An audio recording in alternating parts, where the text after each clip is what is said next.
Hai anak hebat kelas 4. Assalamualaikum warahmatullahi wabarakatuh. Pada kesempatan kali ini kita akan belajar bersama kembali.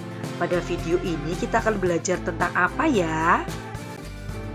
Ya, kali ini kita akan belajar mata pelajaran tematik kelas 4, tema 9 Kayanya Negeriku, subtema 1 Pembelajaran 1. Pada pembelajaran 1 ini, kita akan belajar tentang hubungan manusia dengan lingkungan dan keterkaitan antara sumber daya air dan energi listrik. Marilah kita mulai belajar dengan membaca doa terlebih dahulu ya. Baca basmalah bersama-sama anak-anak. Bismillahirrahmanirrahim. Kita harus banyak bersyukur hidup di bumi Indonesia, bangsa yang dikaruniai sumber daya. Salah satunya sumber daya energi, mulai dari minyak, gas, sampai yang bukan minyak. Malam ini, lingkungan tempat tinggal Beni gelap gulita. Hujan sejak sore disertai angin kencang dan petir. Petir menyambar gardu listrik di dekat rumah Beni. Akibatnya, saluran listrik di lingkungan tempat tinggal Beni terputus. Ayah, masih lama tidak ya mati lampunya? Masih menunggu perbaikan gardu listrik, Beni. Oh begitu, dari manakah suplai listrik di rumah kita ini, Ayah? Suplai listrik rumah kita ini berasal dari gardu induk di Semarang. Wah, jauh sekali. Benar, Beni, listrik termasuk sumber energi. Sumber-sumber energi yang dapat menghasilkan listrik, contohnya tenaga air, uap, panas bumi atau nuklir. Sumber-sumber energi tersebut diubah menjadi tenaga listrik di sebuah pembangkit listrik. Sumber energi listrik tersebut akan habis. Oleh karena itu, kita harus benar-benar bijak menggunakannya. Salah satu sumber energi yang banyak digunakan di sekitar kita adalah listrik. Ayo kita cari tahu bagaimana listrik dihasilkan dan manfaatnya bagi kehidupan kita. Amatilah gambar berikut. Nah, untuk menjawab pertanyaan tadi, marilah kita lakukan kegiatan Ayo Membaca, sebuah bacaan yang berjudul Air dan Listrik. Air memiliki manfaat yang sangat besar bagi kehidupan manusia. Salah satu pemanfaatan air adalah sebagai pembangkit listrik tenaga air. Manfaat air sangat besar dan berpengaruh terhadap kehidupan manusia. Oleh sebab itu, dalam pemanfaatan air hendaknya diimbangi dengan kesadaran menjaga sumber air yang ada di bumi. Membuang-buang air merupakan perbuatan yang tidak bijak. Air dan listrik menjadi kebutuhan manusia yang tidak bisa digantikan oleh apapun. Kegiatan sehari-hari akan terganggu ketika pasokan air dan listrik terganggu. Di Indonesia, pembangkit listrik tenaga air adalah salah satu upaya yang dapat dilakukan untuk memenuhi seluruh kebutuhan pasokan listrik bagi masyarakat. Banyaknya ketersediaan air menjadi salah satu alasan paling mendasar untuk membangun pembangkit listrik tenaga air di Indonesia. Oleh karena itu, tidak mengherankan jika di Indonesia memiliki banyak waduk atau bendungan. Waduk atau bendungan merupakan salah satu rangkaian sistem dari pembangkit listrik tenaga air. Aliran air dari bendungan atau waduk digunakan untuk menggerakkan turbin yang akan membangkitkan energi listrik.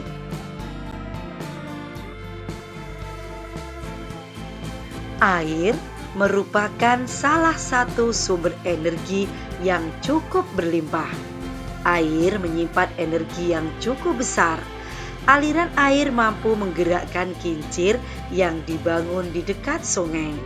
Kincir-kincir ini akan dihubungkan dengan generator untuk menghasilkan listrik. Makin deras aliran air, semakin kencang kincir berputar.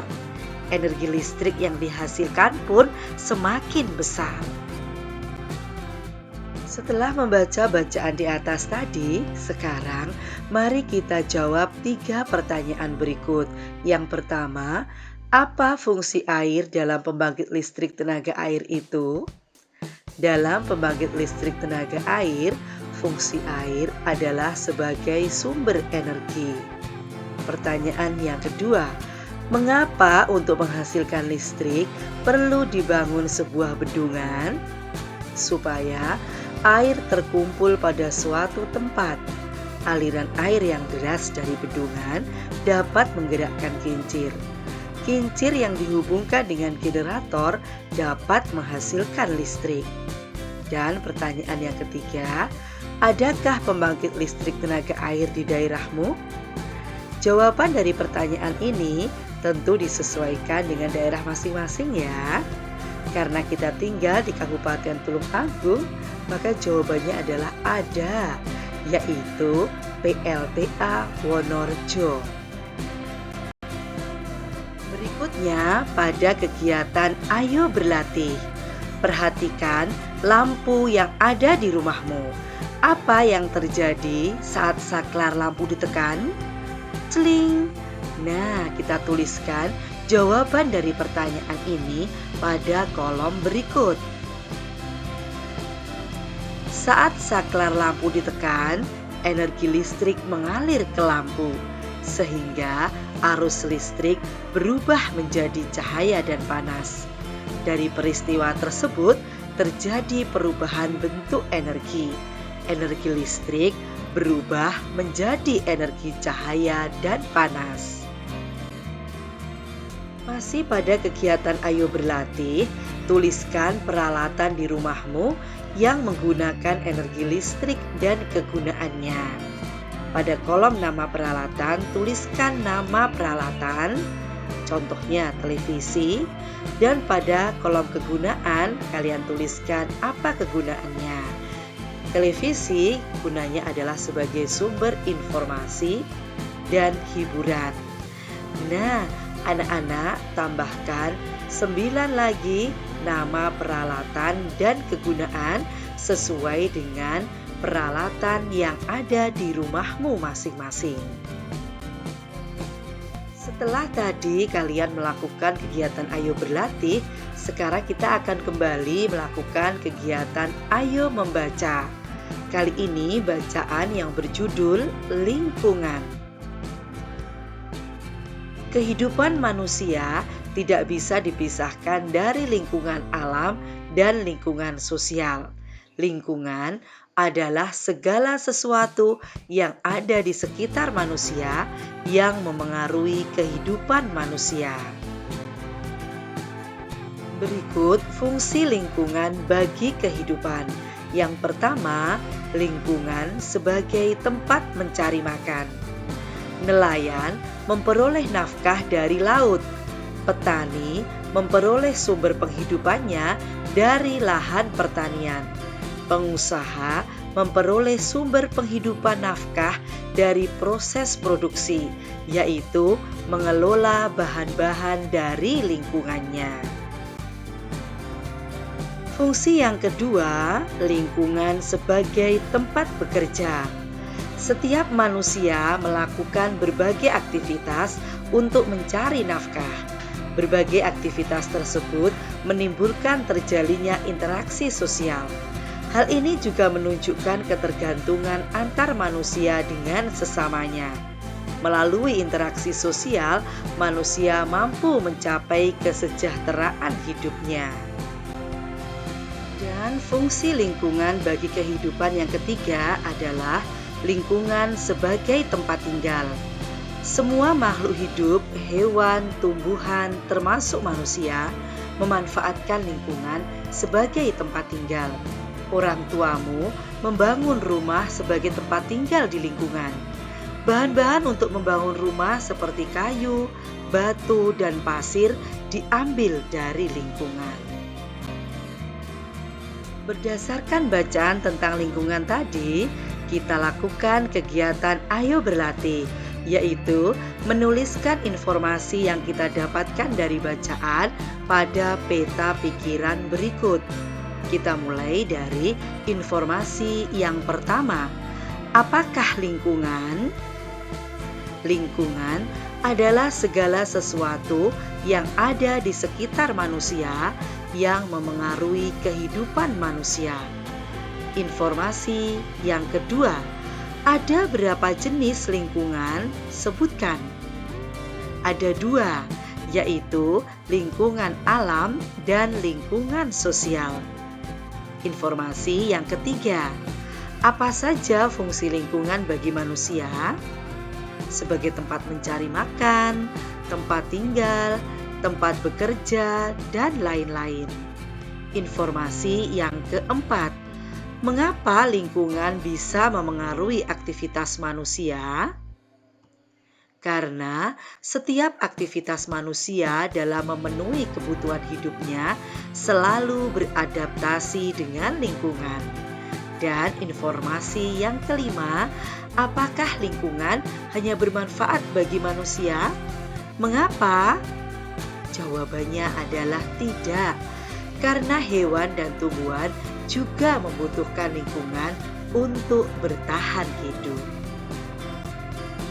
Agar lebih memahami bacaan tentang lingkungan tadi, mari kita temukan kata-kata sulit pada bacaan dan mencari artinya pada Kamus Besar Bahasa Indonesia.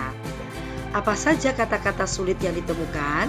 Yang pertama adalah aktivitas, artinya adalah kegiatan.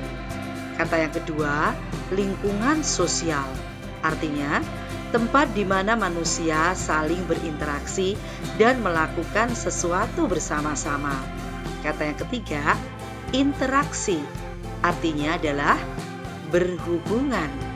Dan kata yang keempat adalah kawasan, yang artinya wilayah atau daerah. Setelah itu, kita tuliskan kesimpulan dari bacaan ya. Kesimpulannya adalah kehidupan manusia tidak bisa dipisahkan dari lingkungan, baik lingkungan alam maupun lingkungan sosial. Lingkungan berfungsi sebagai tempat mencari makan dan tempat tinggal bagi manusia dan makhluk hidup lainnya. Anak-anak hebatku, aktivitas terakhir pada pembelajaran 1 adalah kegiatan Ayo Berdiskusi. Setelah tadi kita membaca bacaan yang berjudul lingkungan, sekarang kita akan mencari informasi tentang manfaat lingkungan dengan cara bertanya atau melakukan wawancara. Masih ingatkah anak-anak bagaimana cara melakukan wawancara? Tentu masih ingat ya. Nah, di sini Ibu akan menuliskan manfaat lingkungan berdasarkan hasil wawancara. Yang pertama, sebagai tempat memperoleh makanan. Yang kedua, sebagai tempat tinggal. Yang ketiga, menyediakan ruang bagi manusia untuk bekerja. 4, sebagai tempat manusia untuk berinteraksi dengan sesamanya. 5, sebagai tempat manusia membudidayakan hewan dan tumbuhan. Nah, sekarang giliran anak-anak untuk melengkapi tabel ini sehingga menjadi 10 informasi tentang manfaat lingkungan. Bagaimana caranya? Lakukan kegiatan bertanya atau wawancara dengan orang-orang yang ada di sekitarmu ya, supaya kalian dapat melengkapi tabel manfaat lingkungan ini. Anak-anak hebatku kelas 4, demikian tadi pembahasan tema 9, subtema 1, pembelajaran 1. Terima kasih kepada anak-anak yang sudah menyimak video ini dari awal sampai habis. Semoga kalian mendapatkan ilmu yang bermanfaat. Mari kita tutup pembelajaran dengan membaca hamdalah bersama-sama. Alhamdulillahirabbil alamin. Sampai jumpa besok anak-anak. Wassalamualaikum warahmatullahi wabarakatuh.